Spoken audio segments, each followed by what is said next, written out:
नमस्कार दोस्तों। हम लोग ने जैसे डिसाइड किया था पहले कि इस चैनल जिसका नाम है लॉकुम वेयर लॉ मीट्स विजडम, हमारा उद्देश्य हमेशा इससे ये रहा है कि हम लोग नॉलेज शेयरिंग और डायलॉग स्थापित करें ताकि लॉ को समझने में हमारा एक कंबाइंड एफर्ट हो जो सभी की मदद करे। तो आज की तारीख में हम लोग जो टॉपिक डिस्कस करने वाले हैं वो बहुत ही नया है और बहुत ही चर्चा का विषय है पूरे भारत में। तो जो टॉपिक आज हम डिस्कस करने जा रहे हैं, जो अभी रिसेंटली सेशंस कोर्ट कोलकाता का जजमेंट आया है आरजी कार रेप और मर्डर केस में, जिसमें एक डॉक्टर की निर्मम हत्या कर दी गई थी उसके बलात्कार करने के बाद। देखिए, आज हम ट्रायल कोर्ट के दिए हुए जजमेंट को डिस्कस करेंगे कि उस जजमेंट का फ्लो कैसा है, उस जजमेंट में एनालिसिस कैसी हुई है, and as a student of law, how we can analyze the judgment so as to come to a finding of fact कि जो भी एनालिसिस ट्रायल कोर्ट ने की है और जिस तरीके से की है वो सही है या गलत है। देखिए, ये पूरा जो जजमेंट था इट इज अराउंड 171 पेजेस। तो मेरी ये कोशिश थी कि मैं कोई भी एनालिसिस ऐसी ना करूं जो किसी दूसरे के कहे के अनुसार हो। मैंने इस जजमेंट को खुद से पढ़ा, एनालाइज किया, इस पे जो लॉ डिस्कस किया हुआ है, जो फैक्चुअल बेसिस इसमें डिस्कस की हुई है, उसको मैंने अपने लीगल एक्यूमेंट के हिसाब से एनालाइज किया है। और मेरी ये कोशिश है कि मैं इसको आपके सामने प्रस्तुत करूं एक डिस्पैशनेट मैनर में। जैसे मैंने पहले भी बोला था, I don't want to sensationalise any issue just to gain unnecessary publicity. But at the same time, I am of the opinion that we have the duty to analyze the way in which the judgments are being passed by the court of law. So, short में इस case का मैं summary बताता हूँ। 9 अगस्त 2024 को RG कर hospital के 3rd floor के सेमिनार रूम में विक्टिम की बॉडी पाई जाती है। At that time she was naked and she was dead. Thereafter, body का पोस्टमार्टम होता है 6:30 से 7:30 बजे शाम में, और उसके बाद बॉडी को क्रीमेट कर दिया जाता है और अराउंड 6 बजे कंप्लेंट लिखी जाती है लड़की के फादर और नेबर के कहने पे। So this is the basic of the case, and thereafter on 10th of August 2024, Mr. Sanjay was arrested and the matter proceeded, and in the month around of November, I believe, the charge sheet was filed. November 21st, charge sheet was filed, and 20th January 2025, he was announced guilty, and 22nd जनवरी को life imprisonment दे दी जाती है mister Sanjay को। देखिए, मैंने इस judgement को पढ़ा तो कई चीजें समझ में आई कि किस तरीके से ट्रायल कोर्ट ने एविडेंस को एनालाइज किया है और किस तरीके से जजमेंट प्रोनाउंस किया है। देखिए, दो तीन चीजें बड़ी इंपॉर्टेंट है। इस मैटर को अक्यूज की तरफ से लीगल एड डिफेंस काउंसिल ने लड़ा था। अक्यूज का कोई प्राइवेट लॉयर नहीं था। दूसरी चीज, अक्यूज को कन्विक्ट किया गया है सर्कमस्टेंशियल एविडेंस की बेसिस पे। There was no eyewitness, right? There was no eyewitness and ultimately he was given life imprisonment. जो अगेंस्ट में एविडेंस आए हैं, पहला, विक्टिम की बॉडी में अक्यूज के डीएनए मिले हैं। टू बी प्रिसाइज, विक्टिम्स के ब्रेस्ट में अक्यूज का सलाइवा मिला है as per the forensic report. Secondly, accused जो जब हॉस्पिटल में एंट्री कर रहा था तो उसके कान में ब्लूटूथ ईयरफोन थे, और जब वो एग्जिट कर रहा था तो ब्लूटूथ ईयरफोन नहीं थे। जाते समय थे, अंदर जाते समय थे, बाहर आते समय नहीं थे। तो सीबीआई ने बोला कि जब सेमिनार रूम की ये लोग तलाशी ले रहे थे तो वहां पे ब्लूटूथ मिला, और ये ब्लूटूथ वही था जो अक्यूज के पास था, क्योंकि ये बाद में मोबाइल फोन और ब्लूटूथ डिवाइस ऑटोमेटिकली पेयर हो जा रहे थे। और दूसरा और चीज ये थी कि विक्टिम की बॉडी में अक्यूज के ब्लड मिले, जिससे डीएनए प्रोफाइल मैच हो रहा था। जो चीजें नहीं मिली थी वो थी, there was no semen, no fingerprints. पूरे जजमेंट में 171 पेजेस के जजमेंट में कहीं भी सीमेन नहीं मिलने की बात आई है, कोई फिंगरप्रिंट नहीं आया है अक्यूज का इन द सेमिनार रूम। देखिए, without being too sensational, after going through the judgment, we don't know, nobody knows that who has done the crime.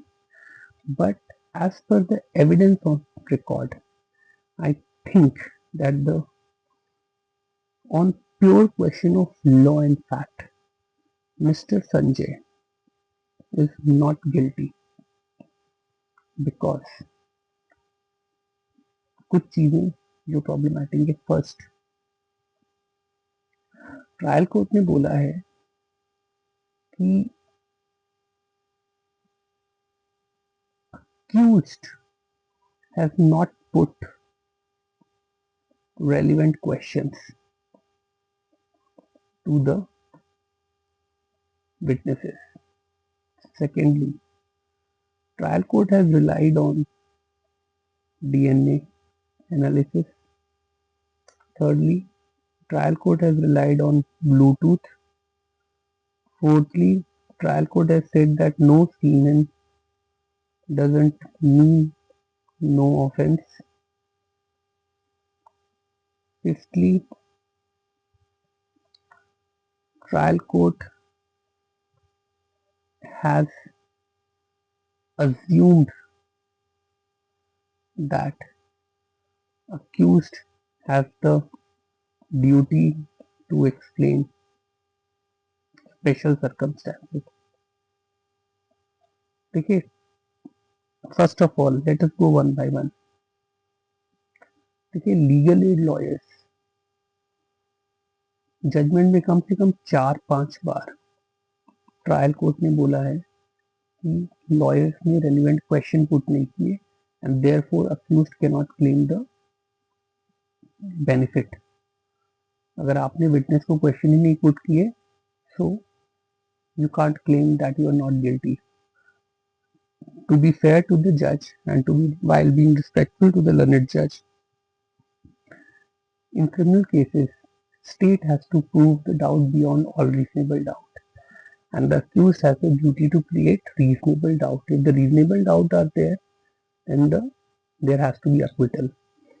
Relying on the basis of which the trial court has passed the judgment that the आपने question नहीं put किए, so therefore you are guilty, is not correct. Secondly, DNA. Accused 10 तारीख को arrest होता है. CFHL के पास document जाते हैं और वो सील्ड होते हैं 16 तारीख से शुरू होता है. 16 तारीख से सैंपल जो कलेक्ट किए गए 9 तारीख को, 9 से 16 तक उस सैंपल के साथ कितनी छेड़खानी हुई. जब वो सील ही किए गए 16 तारीख से 17 तारीख को, 18 तारीख को, जो पैकेट में स्वैप किया था जिसकी डीएनए मैच हुए थे, तो police has all the time, police और CBI has all the time to plant the blood और सलाइवा. जब अक्यूज्ड को आप लॉकअप में रखते हो तो कितने प्यार से रखते हो ये जग जाहिर है. और as a legal person we know that how fairly the police treats an accused. Police को सिर्फ कन्विक्शन चाहिए, और इस मीडिया प्रेशर के दौरान पुलिस को जल्दी ये मैटर सॉल्व करना था. So it can't be said that police cannot plant. Police, they plant all the evidences against the accused. ये कोई नई बात नहीं है. जितने भी क्रिमिनल लॉयर्स है they know that the police plant things. तो 9 तारीख को अगर अरेस्ट हुआ और 17 तारीख को सैंपल सील्ड हो रहे हैं, तो उसकी सैंक्टिटी क्या रह जाती है? Sanctity of samples. Police could have contaminated. मार के खून लेने में कितना टाइम लगता है पुलिस को, सलाइवा लेने में कितना टाइम लगता है, और प्लांट करने में. मीडिया प्रेशर तो था ही, किसी को पकड़ो और किसी को अंदर करो. Secondly, same is the case with Bluetooth. उसका मोबाइल आपने 10 तारीख को ही ले लिया था उससे, और आपने ब्लूटूथ का सैंपल तो शुरुआत में आपको मिला नहीं, बाद में सीबीआई को मिला. तो ब्लूटूथ भी आपने प्लांट किया है. There is a possibility that it can be planted, and the trial court की रीजनिंग कि ऑटोमेटिकली वो पेयर हो जा रहा था.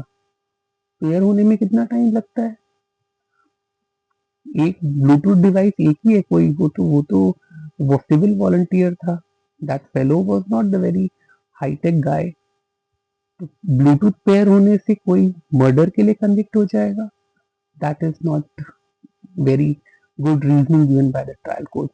जो अलार्मिंग है कि अक्यूज्ड के स्टेटमेंट में जो नए बीएनएसएस में है, भारतीय न्याय सुरक्षा संहिता सेक्शन 351 में, accused was put around 100 questions. No question was put that you have done murder of the victim or you have committed rape upon the victim. No question. So not putting that question, you have not given any opportunity to the accused to explain that what he has to say. आपने evidence उसके against बोले हैं, and he has said that things are planted, but you have not put the question regarding the that what you have to say that you have done murder, what you have to say that you have done rape on the victim. और जो एक और observation trial court ने दी है कि the victim's body can also be the scene of crime. ये एक नई चीज है. अभी तक तो ऐसा कोई jurisprudence I have not come across that scene of crime is the place of crime. Body of crime, body of the victim cannot be the scene of crime. That point will be tested during the proceeding before the appellate court. And the very, there are few emotional lines given by the learned trial court, that FIR was written with the tears of the victim's father. You know, judges while writing the judgment should be very dispassionate, and the language has to be not very emotional kind of thing. So these kind of language given by the learned trial court, I don't think it is very correct. And the learned single judge also used the term like that defense counsel would have not raised the argument if they have know the law, if they would have known the law and things like that. These type of languages I don't think is very much correct. So I have covered the not putting relevant question. See, legal aid lawyers, they got interviewed, they got legal aid defense counsel, they got interviewed by the judges and then they get selected. But I don't think that the accused was provided with meticulous legal assistance. The legal aid was deficient. Secondly, DNA profile, the DNA thing that has been analyzed by the trial court is not very sound reasoning. Bluetooth thing is also very sketchy observation by the trial court. No semen, no offense is also very very in he is being charged. He's been given life imprisonment. So rape you are alleging and you're not finding semen. There has to be some reason to that. The police is alleging rapes and there has to be a penetration. Now the new law, there is no need for penetration, but still no semen is a offense which is a point which has to be taken care of appropriately. And the observation of the trial court that the accused has the duty to explain. Third floor of any public hospital, if the accused was seen, he has not been seen in the seminar room where the victim was murdered. So where is the special circumstances? The fellow was working there in that hospital. So special circumstances logic is not coming into picture. The accused was, nobody has seen accused with the victim. So there is no special circumstances logic that the trial court has adopted. This is totally faulty thing to be observed by the trial court. So only on the question of law and the legal analysis, I believe that this judgment has to be challenged before the High Court by the accused, and he is duty bound to take all these arguments, that lack of legal assistance, secondly DNA analysis, Bluetooth analysis, no semen has not been properly analyzed, uh, lack of questioning on the part of accused is being taken against him. The distance from the place where the accused was seen and the place where the seminar room was there. This is the job of the prosecution to prove that beyond reasonable doubt. If the accused has not asked questions about the topography of the hospital, it can't be treated as that he has done wrong, he has committed rape and he has committed murder. We are talking about criminal law. Everything has to be proved beyond all reasonable doubt. 171 pages judgment, and the way the learned trial court has written judgment is not very sound. It is not very sound. It is very sketchy, to say the least. So, in my respectful submission, this judgment has to be tested by the High Court on these basic principles of law, not on the basis of any emotion. And I repeat that the intention of this video is not to make anything sensational, but only to analyze the judgment on the basis of pure legal parameters, and just to